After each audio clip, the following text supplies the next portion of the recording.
కూటమి ప్రభుత్వంతోనే ఉపాధ్యాయుల సమస్యల పరిష్కారం అవుతాయని జనసేన పార్టీ నర్సీపట్నం నియోజకవర్గ incharge BC corporation state director Rajana Veerasurya Chandra అన్నారు. సోమవారం గోలుగొండ మండలం ఏఎల్ పురం హైస్కూల్లో ఉత్తరాంధ్ర ఉపాధ్యాయ ఎమ్మెల్సీ అభ్యర్థి కూటమి పార్టీలు మద్దతిస్తున్న పాకలపాటి రఘువర్మకు మద్దతు ఇవ్వాలని కూటమి నాయకులతో కలిసి ప్రచారం నిర్వహించారు. ఈ సందర్భంగా సూర్యచంద్ర మాట్లాడుతూ పాకాలపాటి రఘువర్మ గెలుపునకు కృషి చేయాలని వారు కోరారు. కూటమి ప్రభుత్వ ఉపాధ్యాయుల సమస్యల పరిష్కారం కోసం కృతనిశ్చయంతో పనిచేస్తుందని చెప్పారు. నర్సీపట్నం నియోజకవర్గంలో 623 ఓట్లు ఉన్నాయని 623 ఓట్లు పాకలపాటి రఘువర్మకు పడేలా కృషి చేస్తున్నామని అన్నారు.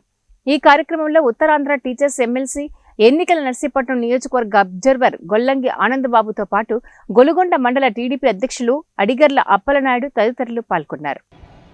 ఎమ్మెల్సీగా పోటీ చేసిన పాకలపాటి రఘువర్మ గారికి కూటమి తరపున నర్సీపట్నం నియోజకవర్గంలో కూడా ప్రచారం చేసి జనసేన తరపున కూడా ఆ అభ్యర్థిని గెలిపించుకునే విధంగా పార్టీ అధ్యక్షులు పవన్ కళ్యాణ్ గారి ఆదేశాల మేరకు ఈరోజు గొలుగొండ మండలం కేడీపేట హై స్కూల్కి వచ్చి అలాగే మా పార్టీ అధ్యక్షులు గండం దొరబాబు గారి ఆధ్వర్యంలో ఈరోజు స్కూల్కి వచ్చి టీచర్లందరినీ కూడా ఈ పాకలపాటి రఘువర్మ గారికి సీరియల్ నెంబర్ 7 మొదటి ప్రాధాన్యత ఓటు మీద వేసి అత్యధిక మెజార్టీతో గెలిపించాలని చెప్పి మేమందరం కూడా ఎలక్షన్ క్యాంపెయిన్